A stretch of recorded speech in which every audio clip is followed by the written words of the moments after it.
Baik.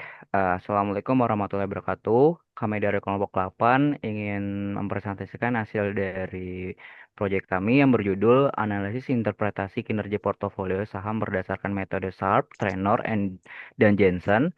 Studi kasus pada sini ada PT Indofood Sukses Makmur Tbk, Bank Sentral Asia Tbk, PT Aman Mineral Internasional Tbk pada periode Desember 2024 sampai dengan periode Desember 2025. Oke, sebelum kita presentasinya, saya akan memperkenalkan diri dulu. Perkenalkan, nama saya Deni Ardian Barnyadi dengan NIM saya 642308584. Saya Putri Fatia Kolbu dengan NIM 6423055. Nama saya Putri Alivia dengan NIM 642306626. Saya Sabrina Desini Hidayat dengan NIM 642300748.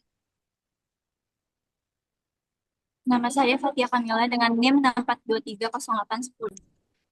Oke, untuk selanjutnya akan dibacakan oleh Putri. Latar belakang perkembangan pasar modal di Indonesia yang semakin pesat mendorong meningkatnya minat masyarakat untuk berinvestasi saham. Meskipun menawarkan potensi keuntungan yang tinggi, investasi saham juga memiliki resiko yang besar akibat fluktuasi harga. Oleh karena itu, investor perlu membentuk portofolio melalui diversifikasi untuk mengurangi resiko dan memperoleh hasil investasi yang lebih optimal.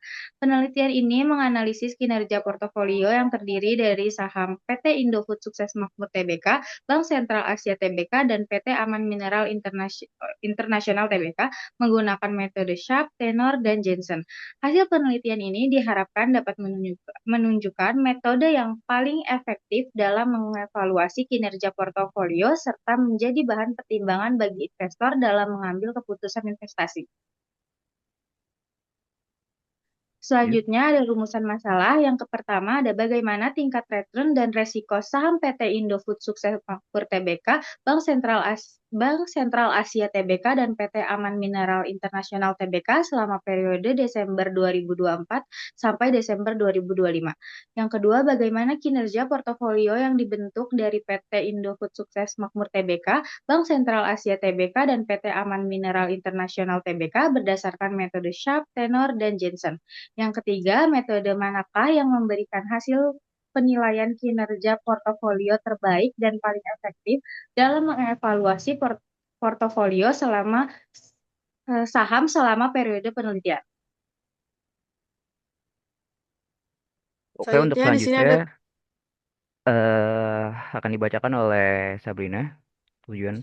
selanjutnya di sini ada tujuan penelitian. Yang pertama yaitu menganalisis tingkat return dan risiko saham selama periode Desember 2024 sampai Desember 2025. Yang kedua yaitu untuk mengukur dan menganalisis kinerja portofolio menggunakan menggunakan metode Sharpe, Tenor, dan juga Jensen. Kemudian yang ketiga yaitu untuk mengetahui metode penilaian kinerja portofolio yang memberikan hasil terbaik dan paling efektif dalam mengevaluasi portofolio saham selama periode penelitian. Selanjutnya di sini ada manfaat penelitian. Yang pertama itu manfaat teoritis. Penelitian ini diharapkan dapat menambah wawasan dan pengetahuan di bidang manajemen investasi, khususnya mengenai analisis kinerja portofolio saham menggunakan metode Sharpe, Tenor, dan juga Jensen.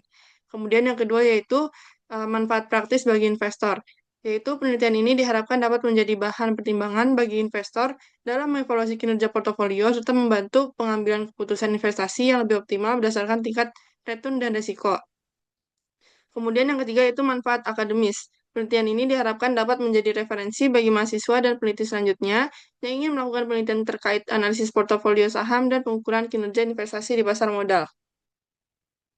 Oke, di sini saya akan membacakan investasi. Definisi investasi di sini adalah investasi adalah kegiatan menanamkan modal dengan tujuan memperoleh keuntungan di masa depan. Untuk jenis-jenis investasi di sini adalah yang pertama investasi pada aset real, yang kedua investasi pada aset keuangan. Untuk tujuan investasi di sini ada tujuan investasi adalah arah finansial yang ingin dicapai seorang dalam periode waktu tertentu, baik untuk kebutuhan jangka pendek, menengah maupun panjang. Untuk saham di sini, untuk pengertiannya, saham adalah surat berharga yang menunjukkan kepemilikan seseorang pada suatu perusahaan dan dapat diperdagangkan di pasar modal. Eh, untuk Jenis-jenis di sini adalah saham dibedakan menjadi dua jenis, yaitu saham biasa dan saham preferen. Saham biasa memberikan hak atas dividen, hak suara dalam RUPS, serta peluang memperoleh capital gain. Sementara itu, saham preferen memberikan prioritas dalam pembagian dividen dan aset perusahaan sehingga risikonya relatif lebih rendah. Untuk IHSG ini, IHSG adalah indeks harga saham gabungan atau disebut dengan IHSG adalah indikator utama yang mencerminkan pergerakan harga saham di Bursa Efek Indonesia dan digunakan sebagai acuan untuk menilai kinerja pasar modal serta kondisi ekonomi secara umum. Untuk portofolio di sini, untuk pengertiannya, portofolio investasi kumpulan aset yang dikelola untuk memperoleh keuntungan optimal dengan risiko minimal melalui diversifikasi aset. Untuk jenis-jenis di sini ada menjadi dua, ada portofolio efisien dan juga portofolio optimal. Yang ketiga di sini ada pengukuran kinerja portofolio, ada tiga, indeks Sharpe, indeks Trenor, dan indeks Johnson. Oke, untuk hasil analisis tiga saham, untuk deskripsi datanya akan dibacakan oleh V ya. Selanjutnya ada deskripsi data. Penelitian ini menggunakan data sekunder berupa harga saham bulanan PT Bank Sentral Asia Tbk, PT Aman Mineral International Tbk, dan PT Indofood Sukses Makmur Tbk selama periode Desember 2024 sampai Desember 2025. Selain itu, digunakan pula data IHSG sebagai tolak ukur return pasar dan tingkat suku bunga bebas resiko atau SBN sebesar 6,57% per tahun. Return saham dihitung berdasarkan perubahan harga penutupan bulanan. Selanjutnya, saham-saham tersebut dianalisis dalam tiga portofolio, yaitu portofolio 1 INDF, portofolio 2 BBCA, dan portofolio 3 AMMN. Kinerja masing-masing portofolio kemudian dievaluasi menggunakan metode Sharpe, Trainer, dan Jensen.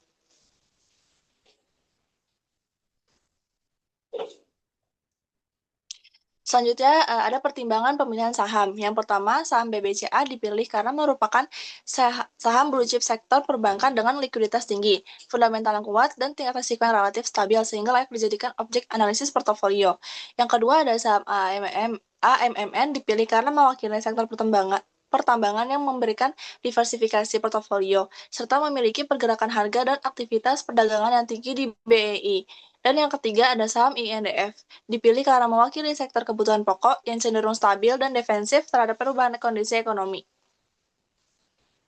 Untuk selanjutnya akan dibacakan oleh Fatia.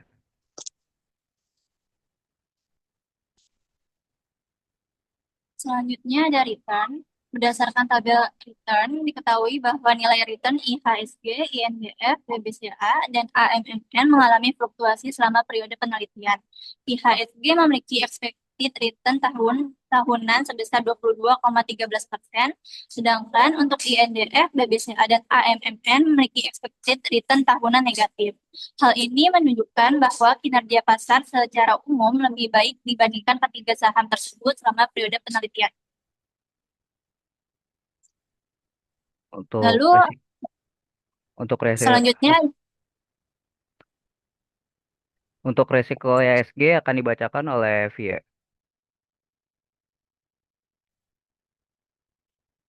Lalu ada resiko IHSG. Berdasarkan tabel risiko IHSG diperoleh risiko bulanan sebesar 0,052 dan risiko tahunan sebesar 0,180. Nilai tersebut menunjukkan tingkat fluktuasi return pasar selama periode penelitian yang relatif lebih stabil dibandingkan saham individual. Oke, baik. Untuk risiko indef sini berdasarkan tabel risiko indef diperoleh risiko bulanan sebesar 0,068 dan risiko tahunan sebesar 0,2369. Nilai ini menunjukkan bahwa saham indef memiliki tingkat risiko yang lebih tinggi dibandingkan IHSG sehingga tingkat ketidakpastian return yang terima investor juga lebih besar.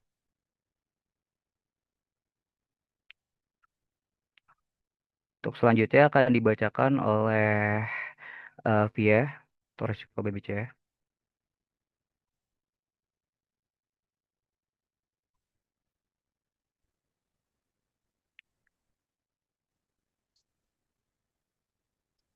Berdasarkan tabel risiko BBCA, diperoleh risiko bulanan sebesar 0,063 dan risiko tahunan sebesar 0,217. Nilai tersebut menunjukkan bahwa saham BBCA memiliki tingkat fluktuasi return yang lebih tinggi dibandingkan IHSG, namun masih lebih stabil dibandingkan saham AMMN. Tingkat ketidakpastian return yang diterima investor tergolong moderat selama periode penelitian. Oke, lanjut. Untuk selanjutnya akan dibacakan oleh Sabrina. Oke, selanjutnya di sini ada risiko AMMN. Berdasarkan perhitungan risiko AMMN, diperoleh nilai risiko bulanannya itu sebesar 0,145, kemudian risiko tahunannya itu sebesar 0,5031. Nah, nilai nilai ini dihitung dari penjumlahan seluruh kuadrat deviasi return terhadap expected return sepanjang periode Januari hingga Desember 2025, yang menghasilkan totalnya yaitu 0,232. Kemudian kalau kita lihat dari datanya, return saham AMMN ini bisa dikatakan tidak stabil, di mana return aktual itu sering menyimpang jauh dari return yang diharapkan. Di sini terlihat dari beberapa bulan, seperti pada bulan April 2025, yang mencatat return positif yaitu 0,326, namun di sisi lain pada Maret 2025 itu mencatat return negatif minus 0,179. Jadi sederhananya, semakin besar nilai risiko, maka semakin tidak pasti juga keuntungan yang akan kita dapat. Nah, dalam penelitian ini, saham AMMN memiliki risiko paling tinggi dibandingkan saham lainnya, sehingga investor perlu lebih berhati-hati jika ingin berinvestasi di saham ini.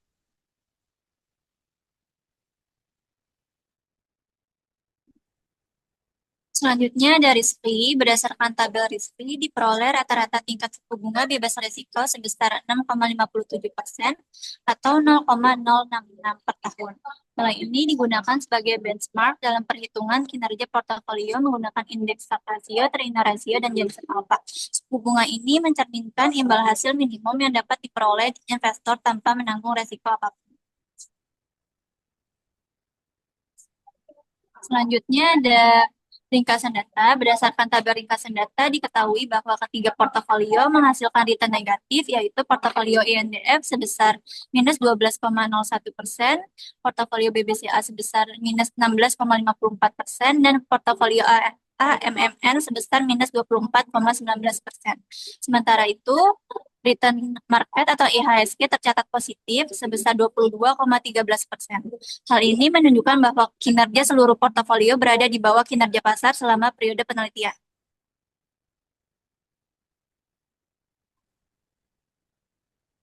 Selanjutnya ada beta saham. Berdasarkan tabel beta saham, diperoleh nilai beta portofolio INDF sebesar 0,226, portofolio BBCA sebesar 0,404, dan portofolio AMMN sebesar 0,022.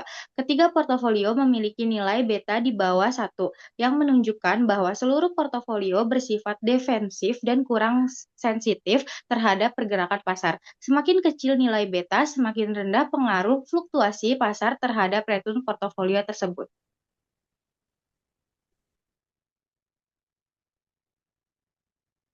Kemudian selanjutnya di sini ada kinerja portofolio. Berdasarkan hasil pengukuran kinerja portofolio menggunakan 3 indeks, yaitu indeks Sharpe, Treynor, dan juga Jensen, hasilnya semua portofolio menunjukkan nilai negatif. Artinya return yang diperoleh investor tidak sebanding dengan risiko yang ditanggung.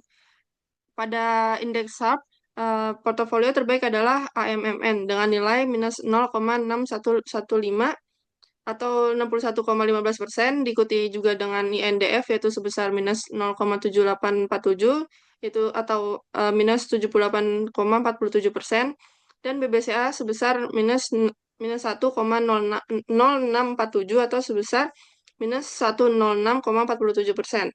Nah, pada indeks Raynor, portofolio terbaik adalah BBCA dengan nilai minus 0,5726 atau minus 57,26%. Sementara pada AMMN mencatat nilai yang sangat rendah, yaitu di minus 14,1263 atau minus 14,12,63%.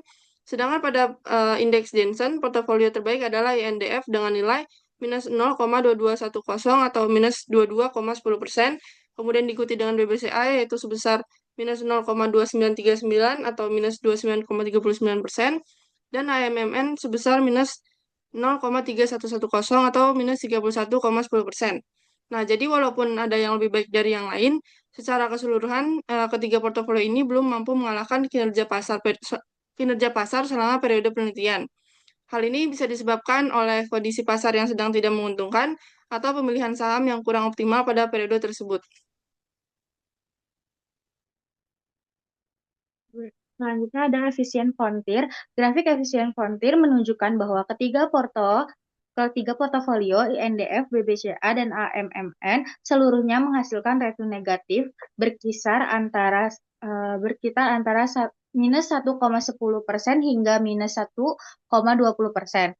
Portofolio paling efisien berada di titik kanan atas kurva dengan resiko sekitar 6,80% dan return minus 1,10%.